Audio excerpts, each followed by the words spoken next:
जहां शिव के डमरू की आवाज सुनाई देती है।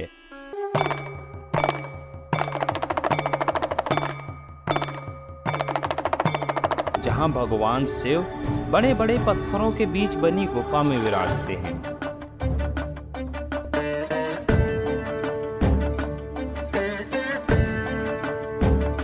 जहां आज भी ये तालाब अपने इतिहास की बातें कहते हैं।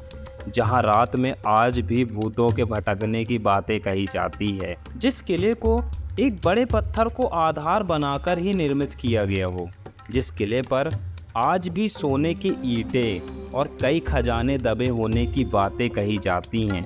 आज हम आपको एक ऐसे ही किले से रूबरू कराने लेकर आए हैं दोस्तों, जो मध्य प्रदेश के जबलपुर शहर में स्थापित है। इस किले को मदन महल किले के नाम से जाना जाता है। भारत देश में स्थापित कई प्राचीन किले जो आज अपने अस्तित्व को खोते जा रहे हैं, उसमें मदन महल किला भी अभी तक शामिल। लेकिन अब भारत देश के प्रधानमंत्री श्री नरेंद्र मोदी जी के प्रयासों से इस किले का पुनः जीर्णोद्धार किया जा रहा है। सभी को मात नर्मदे हर, जय हिंद, जय भारत। नमस्कार, मैं अनमोल एक बार फिर से हाजिर हूँ आपके अपने यूट्यूब चैनल में, जिसका नाम इनक्रेडिबल एमपी है। दोस्तों, रानी दुर्गावती जी की सीरीज को आगे बढ़ाते हुए आज हम आपको लेकर आए हैं मदन महल फोर्ट में, जो रानी दुर्गावती जी के किले के नाम से भी जाना जाता है। और अभी हम उस जगह पर खड़े हैं जहां से रानी दुर्गावती जी के महल के लिए चढ़ाई शुरू होती है। अगर आप इस तरफ में देखेंगे तो देखिए लगभग 260 सीढ़ियां यहाँ पर हैं। इन्हीं को चढ़कर हमें ऊपर जाना होगा और वहां पर हमें रानी दुर्गावती जी का वो फोर्ट दिखाई देगा। सीढ़ियों को चढ़ते हुए हमें कई ऐसी गुफाएं देखने मिलेंगी, कई ऐसे मंदिर देखने मिलेंगे जिन्हें हम एक्सप्लोर करेंगे और उनसे जुड़े इतिहास को भी आपको बताएंगे। तो चलिए हमारे साथ इस खूबसूरत और ऐतिहासिक सफर में।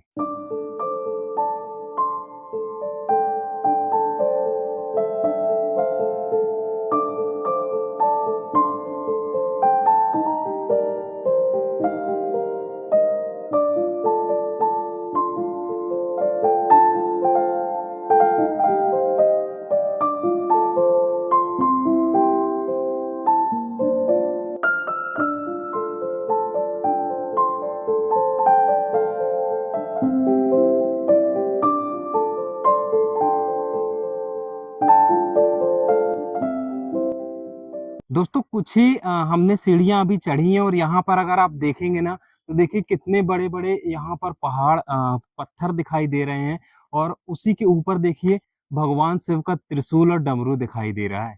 तो इस बात से हम अंदाजा लगा सकते हैं कि यहाँ पर भगवान शिव विराजित हैं। और एक बात मैं आपको और बताऊं कि यहाँ पर हमने ना काले मुंह के बंदर देखे। अगर मेरे पीछे में आप देखेंगे ना तो काले मुंह के बंदर हैं। एक ये ऊपर में देखेंगे तो एक छोटा सा यहाँ पर एक बंदर ये है।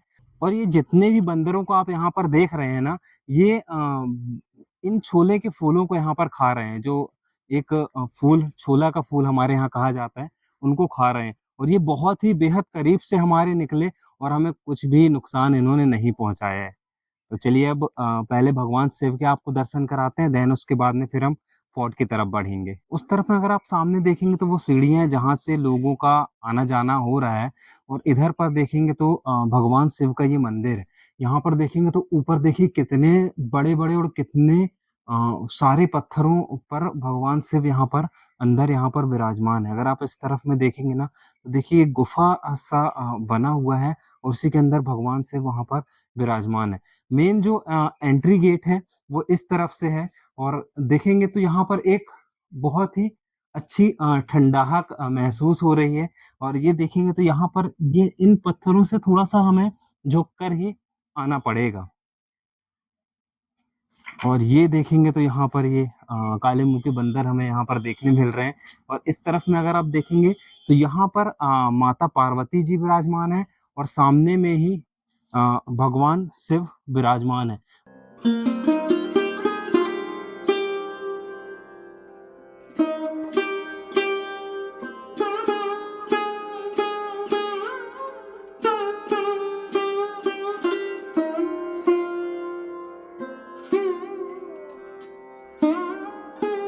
दोस्तों गर्भगृह में अगर आप देखेंगे तो देखिए कितने बड़े-बड़े पत्थर चारों तरफ में दिखाई दे रहे हैं, गुफाएँ बनी हुई हैं और गुफा के बीच में हमारे देवों के देव महादेव विराजमान हैं। भगवान शिव की शिवलिंग में भगवान शिव का खुली जटाओं का स्वरूप दिखाई दे रहा है और देखेंगे तो ये होली के समय का ही श्रृंगार है भगवान का। होली के दिन ही भगवान शिव का इस तरह से श्रृंगार किया गया होगा।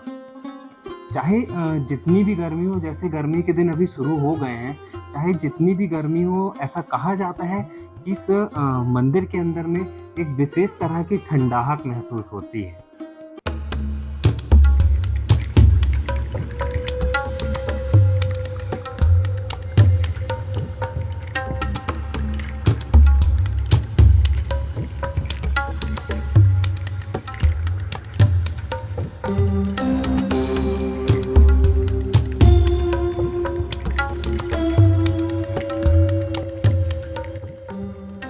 शिव मंदिर से थोड़ा-सा ही आगे आने पर ना हमें ये तालाब भी दिखाई देता है। अगर इस तरफ में देखेंगे तो ये तालाब बना हुआ है। ऐसा माना जाता है कि इस तालाब का निर्माण भी रानी दुर्गावती जी ने ही कराया होगा। जैसा कि हम हमारी रानी दुर्गावती जी की सीरीज़ में आपको बताते आ रहे हैं कि रानी दुर्गावती जी ने कई कुओं, कई तालाबों, कई बावड़ियों का निर्माण करवाया था, तो उसमें ये तालाब भी शामिल है।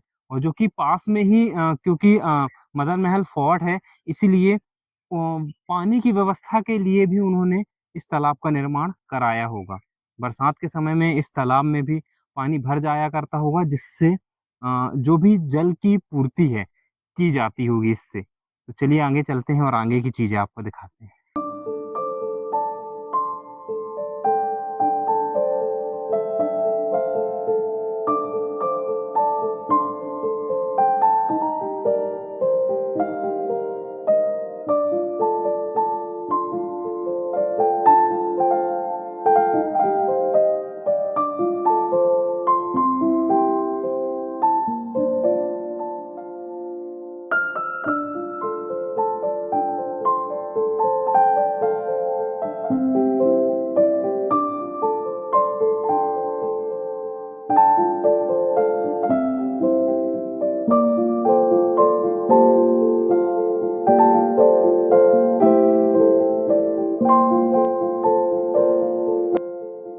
तो फाइनली हम मदन महल फोर्ट पर पहुंच चुके हैं और इस तरफ में अगर आप देखेंगे तो ये महल फोर्ट का मेन किला है जिसका जीर्णोद्धार अब होने लगा है। अगर इन सीढ़ियों को भी अगर आप देखेंगे तो देखिए कितनी साफ सुथरी तरह से इन सीढ़ियों को भी बना दिया गया है और ये जितने भी किलेज हैं रानी दुर्गावती जी से रिलेटेड जितनी भी हिस्ट्रीज़ हैं, चाहे फिर वो मंदिर हो, किले हों या उनके द्वारा बनवाए गए और भी जितने भी चीज़ें हों, उनका निर्माण पुनः से किया जा रहा है। जो हमारे माननीय श्री मोदी जी हैं, वो इन सभी चीज़ों पर विशेष ध्यान दे रहे हैं।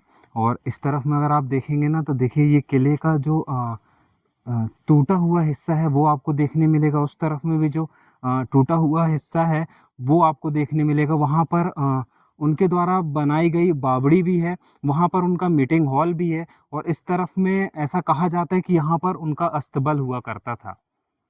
ये जो किला है, अगर किले को अगर आप देखेंगे ना, तो देखिए एक बड़े पत्थर में ही किले का आधे से ज़्यादा पोर्शन बना हुआ है।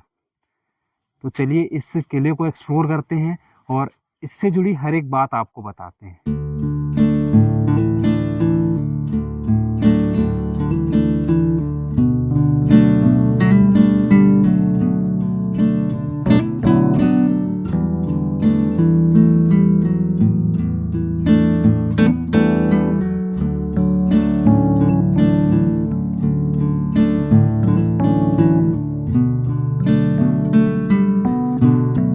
लगभग 7 से 8 सीढ़ी चढ़ने के बाद में अगर आप देखेंगे ना, तो ये यहाँ पर एक छोटा-सा गेट है, प्रवेश द्वार है, जिससे अंदर जाकर ये वॉच टावर के ऊपर जाया जा सकता है। लेकिन अभी यहाँ पर आप देख सकते हैं, यहाँ पर ताला लगा हुआ है, क्योंकि इस किले का जीर्णोद्धार किया जा रहा है, शायद इसलिए यहाँ पर ताला लगाया गया है। और अगर आप देखेंगे ना, तो देखिए कितने सुंदर तरीके से इसे फिर से निर्मित किया जा रहा है।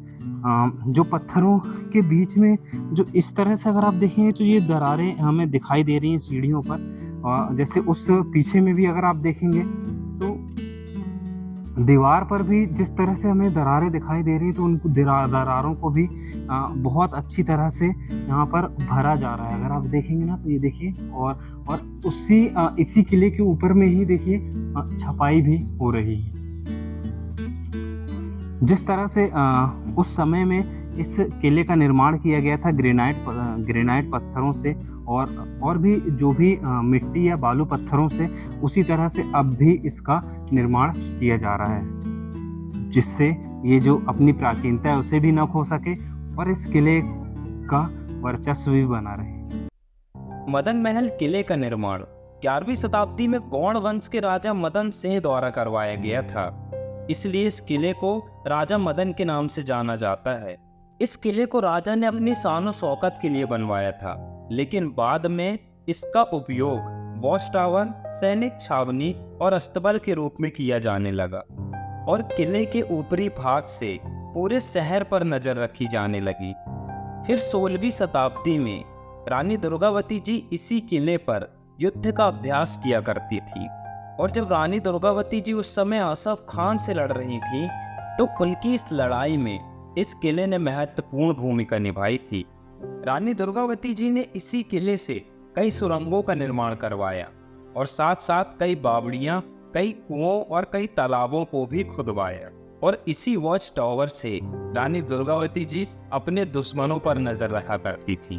किले के ऊपर जाने की परमिशन अभी हमें नहीं दी जा रही है, क्योंकि इस किले को पुनः निर्मित किया जा रहा है। अगर आप इस तरफ में देखेंगे ना तो देखिए ये भाड़े बंधे हुए हैं, और जो भी वर्कर्स वगैरह वो ऊपर वहाँ पर लगे हुए हैं इस किले को पुनः निर्मित करने में। अगर आप उस तरफ में देखेंगे तो जो किले के में जो बीच-बीच में दीवार में जो गड्ढे बने हुए हैं, उस समय में अगर कोई इस किले पर आक्रमण करता था तो जो खिड़कियाँ बनी हुई उसी से गोलियाँ चलाई जाती थी और उसी से लड़ाई को लड़ा जाता था।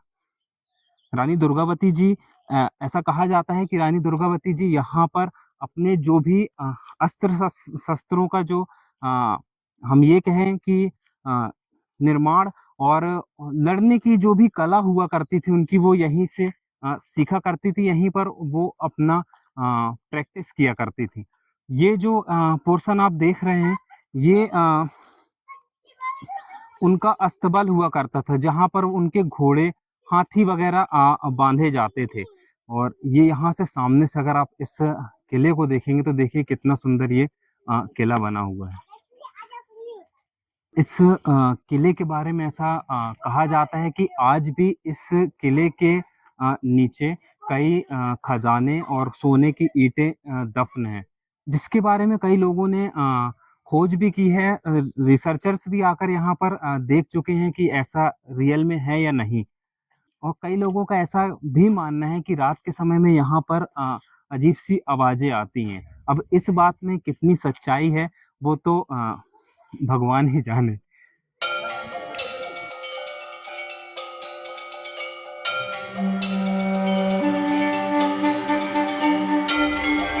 उन महान बलिदानियों को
अच्छी हालत में जो किला है उसके ठीक सामने में अगर आप देखेंगे ना तो यहाँ पर देखिए टूटे हुए किले का पूरा पोर्शन यहाँ पर हमें देखने मिलता है। और इस तरफ में अगर आप देखेंगे तो देखिए ये आज भी ये ग्रेनाइट पत्थरों पर ये दरवाजे जो हैं आज भी खड़े हुए हैं। और यहाँ नीचे में अगर आप देखेंगे ना तो ये बावड़ी है। ऐसा कहा जाता है कि रानी दुर्गावती जी इस बावड़ी में स्नान किया करती थी ना। तो ये मीटिंग हॉल है। यहाँ पर रानी दुर्गावती जी जो भी युद्ध उन्हें करने होते थे वो अपनी जो भी सेना के सेनापति या जो भी उनके साथ के लोग हुआ करते थे उनके साथ में यहाँ पर मिलकर उसकी रणनीति बनाया करती थी। और यहाँ से अगर आप देखेंगे तो देखिए कितना सुंदर यहाँ से वो महल दिखाई दे रहा है। हम किले के अपोजिट साइड में जो किला बना हुआ है जो थोड़ी सी खस्ता हालत में है वहां पर है। और यहाँ ऊपर हम इस जगह से आए हुए हैं जहाँ पर कुछ सीढ़ियों के अवशेष अभी भी मौजूद हैं। इन सीढ़ियों को देखकर हम ऐसा कह सकते हैं कि इस किले का जो ऊपर का पोर्शन या लेंटर वाला पोर्शन भी रहा होगा। अभी हम इधर पे देखेंगे तो आप इस लेंटर वाले पोर्शन पर ही हम खड़े हुए हैं। और इस लेंटर वाले पोर्शन से ही अगर आप इस तरफ में देखेंगे तो यहाँ पर देखिए ये सीढ़ियाँ बनी हुई हैं। और जैसा कि मैंने अभी आपको बताया कि हमें किले के अंदर जाने नहीं मिल रहा है। अगर हमें किले के अंदर जाने मिलता तो हम आपको उस सुरंग को भी बताते जो उस किले के अंदर आज भी मौजूद है, जहाँ से रानी दुर्गावती जी मंडला, रामनगर और भी कई जगह पर जाया करती थी। और इसी किले के ठीक बाजू में माँ शारदा का एक मंदिर है। ऐसा कहा जाता है कि उस सुरंग का रास्ता माँ शारदा के उस मंदिर तक भी जाता था। रानी दुर्गावती जी जितने भी जबलपुर में प्राचीन मंदिर हैं उन पर पूजन अर्चन करने जाया करती थी।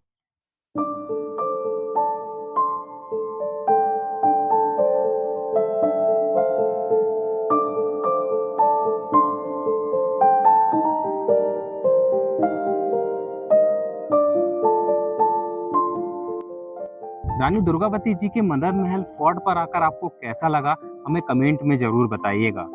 और जो रानी दुर्गावती जी की सीरीज हमने चालू की है अगर उसे आप देख रहे हैं तो उसमें आपको क्या क्या सीखने को मिल रहा है हमें वो भी जरूर बताइएगा। हमारे आज के इस एपिसोड में बस इतना ही। मिलते हैं एक और नए एपिसोड के साथ। तब तक के लिए सभी को मात नर्मदे हर। जय हिंद, जय भारत।